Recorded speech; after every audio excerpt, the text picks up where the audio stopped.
Greetings and salutations, everyone. I hope everyone is still doing well, and welcome to this early morning, middle of the night bonus upload. Before we jump on into it, a couple quick links. As many of you know, I rely on Patreon, PayPal, channel membership, and the merch to help the channel to continue to grow and go. Links to Patreon, PayPal, and channel membership is in the description below. Merch displayed directly under the video. Also, Dogman Frightening Encounters, Volume 1 through 3, the audiobook versions. They were written and researched by Tom Lyons, narrated and produced by me, Jeff Nadolny. These audiobooks are available on Audible, Amazon, and iTunes, links to which are also in the description as well. And finally, last but definitely not least, if you'd really like to help support the channel to continue to grow and go, simply subscribe. Doesn't cost a cent. Click that like button. Takes half a second. If you don't want to miss out on any of the informative uploads that I put out daily, click that bell icon, and folks, please leave a comment and share the video. Why? Well, because these things really do help the channel to continue to grow and go. They definitely do matter, and they are appreciated. And with that, I have taken far too much of your time. Let's jump in to this early morning, middle of the night bonus upload, shall we? Today's first subscriber Dogman encounter comes to us from New South Wales in Australia. I'll start by giving a brief background on my mother and how she came to encounter the Dogman on two separate occasions. My mother grew up during the 50s and 60s in a small town of rural New South Wales in southeast of Australia, although she never saw or heard of the Dogman until her encounter in 2018. She has, however, heard of Yahweh's or Sasquatch, Bigfoot sighting in the area surrounding her hometown. She spent her life moving around the country and being a mother until one day she had a yearning in her heart to see her hometown once again. So she left the outback of Queensland for her hometown of Parkes, New South Wales. She couldn't land a house or accommodation in the town itself, but found a rental out on an old Air Force base called Bogan Gate that currently runs a explosive manufacturing plant surrounded by a 7-foot barbed wire fence. Inside are cordoned off areas where civilians are not allowed, yet the old barracks of the Air Force personnel were available to the public for rental vacancy. It seemed no one stayed there long, as most houses were empty or used by fly-in, fly-out mine site workers, and a couple of senior citizens living the quiet life. So my mother moves into one of these old Air Force houses. She's there roughly 4 to 6 months. I was in Perth, Western Australia at the time of her encounters. Although we do have a close relationship, she chose to call me when she was terrified for her life one night. At that time, I was unaware of Dogman, so I could not understand what she was seeing or going through. She told me a kangaroo got in through the window. She screamed and it took off. I thought nothing of it, calmed her down with conversation, and finished the call and went to sleep. Later, however, I would put two and two together and discover her encounter was indeed a Dogman and could have been nothing else. It had to have been a Dogman. This is what she told me. She was watching TV late one night in her living room around midnight. The living room is surrounded by windows that are pulled up and out like 90-degree awning-style openings. To open the window, you would have to grab the window and pull up and out. So she's watching TV and she hears this crashing sound of the curtains and looks over about 5 meters away and sees this black arm reaching in. She claims she not only saw the arm but the chest as well, and a big one at that. Someone apparently getting into the house. She thought it was one of the islanders of the fly-in, fly-out workers across the road breaking in drunk or something. She screamed and it took off. Now this is where it gets weird. Her second encounter confirms in my eyes that the black arm and huge chest was a Dogman. She heard a banging against the glass window, again in the living room. She looked over and saw what she said was a black kangaroo, and living in Australia, I can tell you kangaroos are never black. It was banging its face against the window on the outside of the house, 7 feet off the ground. Not jumping like a roo, but headbutting the glass and making a bleeding sound. She couldn't really describe it. She was sounding terrified at the time and crying when I was talking to her about it. Would a roo do that to a person? No way. She has always felt like she was being watched, and when she called me that night, she told me a kangaroo jumped through the window. Then later, she told me its face, arm, and chest were black, and it was shaped like a man. She could hardly describe it, like she was remembering scenes from a dream. Also, around the back of the house is an area between our back fence and the perimeter fence where late one night my sister and her partner heard great heavy galloping past the house. What else could it have been? I can only conclude a Dogman. I would not be so sure if I hadn't heard of the sightings in the same general area from multiple sources. Absolutely terrifying, but I feel an attraction to these things and Yahwehs and cryptids in general. If money were no issue, I would spend much time and resources looking for these things. Also, my mother said the scariest part was the eyes. She said in a split second when the black kangaroo was headbutting her living room window, she said the eyes were penetrating and extremely creepy. But these encounters lasted only a small collection of moments. Today's second subscriber Dogman encounter. Hey Jeff, here's a little bit about myself and where I live. I'm a widow living in a small town not far from the area the Bray Beast, aka Dogman, has been seen many times. I live across the street from a small park. Last spring, I was walking home around 11 p.m. after work. It's only 3 blocks and used to be a relaxing, easy walk. As I got near my driveway, something walked down my neighbor's driveway, across the sidewalk, and into the park. As this thing walked past me, I first thought deer. No, deer don't have a face like a half-bear dog head.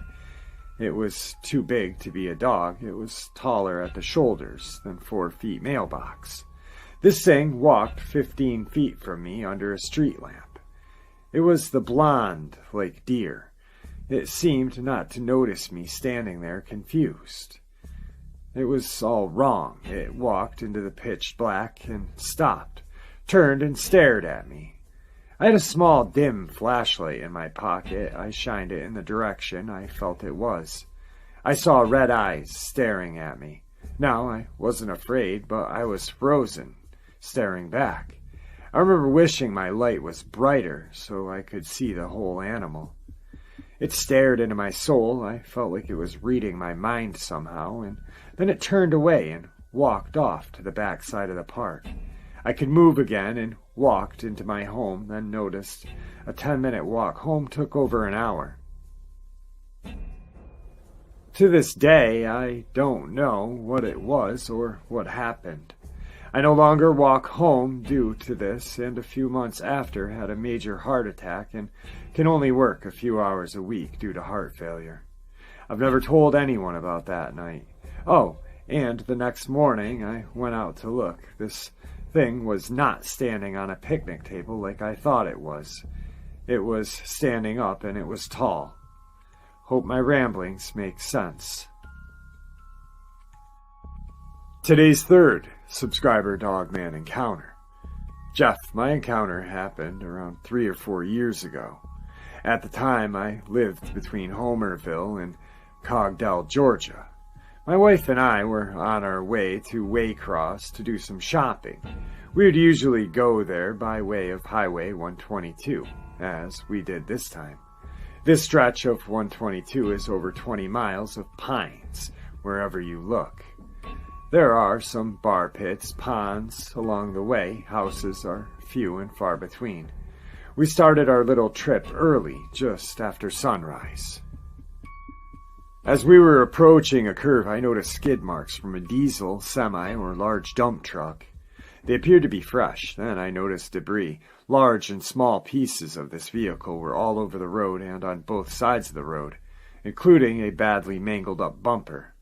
The next thing that got my attention was a huge black mass lying in a ditch on the right side of the road. As I was taking this all in, I had slowed from 55 to 25 miles an hour. The closer I got to this black mass, the more detailed my observation of it was. I got a much better look than I had wished. It was a bit twisted. Its wolf-like head was face up and slightly away from me, with its mouth open, and its chest was towards me. Both its huge, bulky arms were bent at the elbow, with its hand slightly curled in towards its chest. One of its legs was stretched out into the ditch. Its foot appeared to be digigraded. I couldn't see the other leg. It was hairy all over. Its hair was longer around the neck and shoulders, and was much shorter on the chest and abdominal area. Its chest and abdominal area was much like a human bodybuilder. I didn't see its genitals, but I'm pretty sure it was a male. It was also dead, I believe. The instant I realized my eyes were not playing tricks on me, I floored the gas pedal. Neither my wife or me spoke a word about 5 minutes. I broke the silence by asking my wife if she saw that thing in the ditch. She said yes. I asked her what she thought it was. She said, "Werewolf?" I told her I said I think so as well. At the time, neither of us had ever heard of the Dogman. I found out about the Dogman when I started researching and trying to make sense of what I saw. That's my Dogman experience, not very exciting or horrifying enough to do a show on. Real quick, just a breakdown or kind of like an explanation on this one. The subscriber had reached out yesterday, I believe. I had noticed a new subscriber commenting, and I read his comment, and then he had stated that he had a Dogman encounter. I said, "Send it to me, please." He did, as you know, and he last sentence of this is, "That's my Dogman experience. Not very exciting or horrifying enough to do a show on." Well, as we all know, any encounter is, especially this one, because now we have a dead Dogman lying in a ditch. He took off naturally, like anyone would do. One of the main reasons why he shared this with me was in hopes of this driver that hit the Dogman would come forth. I hope he really does, and if you are a subscriber of my channel, my email is in the description below. Please reach out to me. This subscriber and myself would love to hear what you've got to say. Also, where did this body of this Dogman go? Just another little cover-up by the government, guys. I'm thinking the highway department probably came, scooped it up, had no idea what the fuck it was, but, you know, the government probably came in some helicopters and took it away. But I just wanted to kind of do a little talk about this one because I thought it was an interesting view that he had by wanting to share this, because he wants to get a hold of this other driver that had hit the Dogman.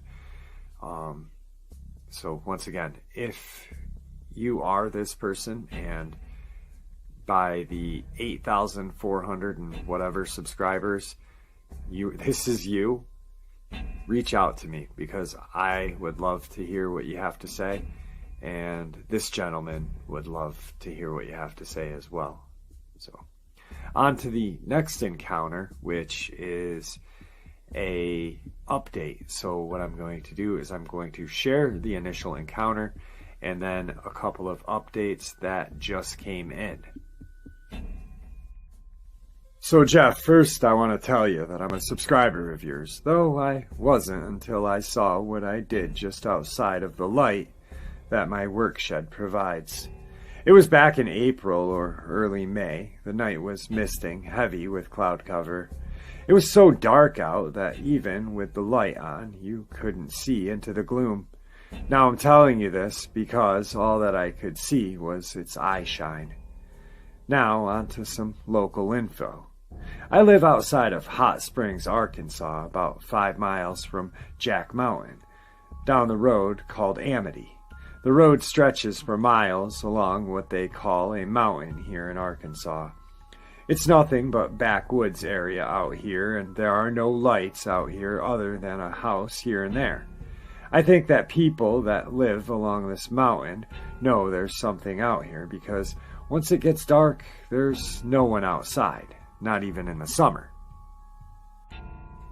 So a little bit about myself. I'm an outdoors man, though I don't hunt with a gun.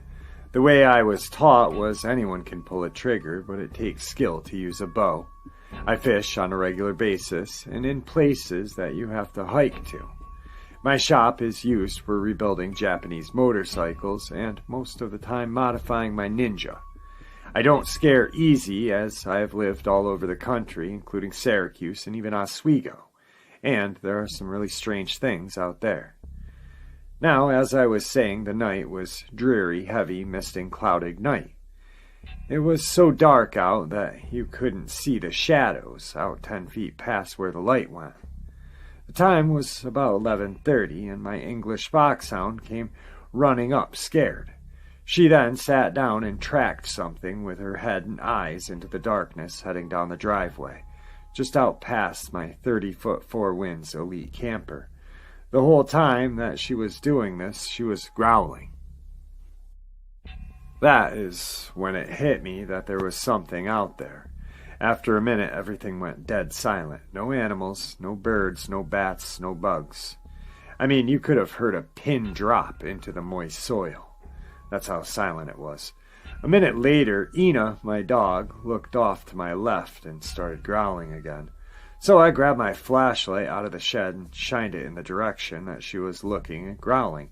And about 15 feet into the sickeningly dark gloom was a set of eyes, about 4.5 feet off the ground, watching us. Now these eyes weren't red or blue or even green, like they are when most people see them. They were a solid white, like there was no pupil in them. Whatever this thing was, it did not seem to want to come into the light. If anything, it wanted to stay out of it as much as possible, as it seemed to back up even more and make sure it was not seen at all. But when I turned the light on high, I could see its eye shine still watching, only about 25 yards further out.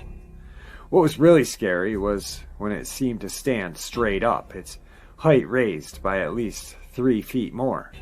After what seemed like 10 minutes, even though it could have been 2 or 3, it closed its eyes and then turned and walked away, making noise like it wanted me to know that it was moving away from us. After about 10 minutes, my dog stopped growling and walked into the shop until I was done painting a bike, and then ran to the front door and waited impatiently while looking around in all directions, including under the camper. Once inside the camper, I turned off all the lights and grabbed a blade that I had forged and waited for whatever this thing was to come back, but it didn't come back that night. I say that night because there are nights here where the dogs of the neighbors are going all at once, where you can hear them even through the closed windows and music playing, and then everything will go completely silent. And even my fiancé will bring this point up to me from time to time. Update.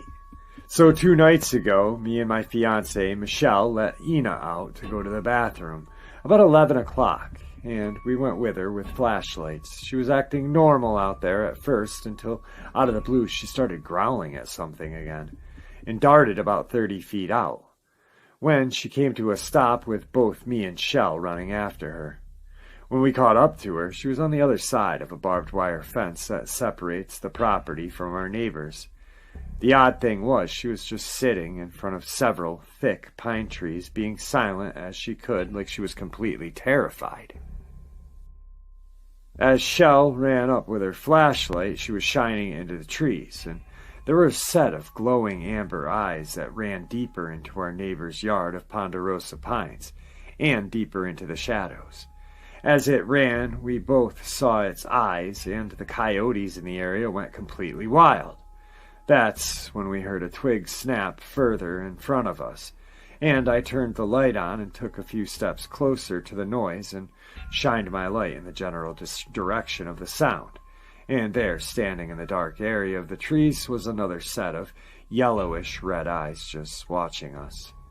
It stayed in that spot watching us and ducked away from the light behind a tree several times before it slowly moved away.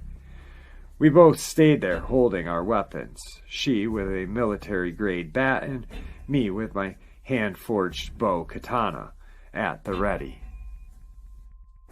We watched this thing as it blinked several times. As we watched it, we both knew it was actually alive and not some trick of the eyes, before it moved silently away.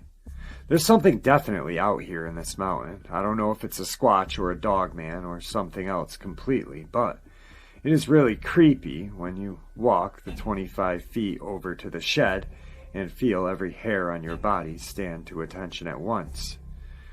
When you do end up doing some field research, I would strongly recommend coming out here to this area of Arkansas. This is an update from his fiancée. This just occurred on the 19th, so Sunday. Hello, my name is Michelle, and I'm a subscriber of your Dogman Encounter channel. I would like to tell you about my unknown encounter that happened on January 19th, 2020, at about 12:05, roughly. And I was waiting outside for about 15 minutes until my mom pulled up and had some food for me and my fiancé. My fiancé and I live outside of Hot Springs, Arkansas, where it's all woods and mountain, and it's always dark as shit out here. I first heard sounds of coyotes, and then I heard some other howling noises. But first things first, I just want to let everyone know that I was outside just waiting for my mom to bring us some food. I saw some sets of eyes, and I know that they were deer eyes, and there is normally not deer this low during hunting season here in Hot Springs, Arkansas. And I know that it has scared the deer down off the mountain that we live at the bottom of. And so this is my unknown encounter for everyone. And there you have it, folks. I hope y'all enjoyed this early morning, middle of the night bonus as much as I enjoyed sharing it with you. I'd like to thank you for supporting the channel. It is, after all, your support that helps the channel to continue to grow and go, and what gives us all a place and a chance to share our experiences and theories judgment-free. Everyone is simply treated with the respect that we deserve. Please stay safe, happy, healthy, and ever vigilant, keeping an eye on our children, pets, family, and friends. These creatures are real. These events have happened. Share this information with those you love and care about, and it may just help save their lives someday. Until next time, never stop asking questions, never stop searching for the truth, and God bless you all.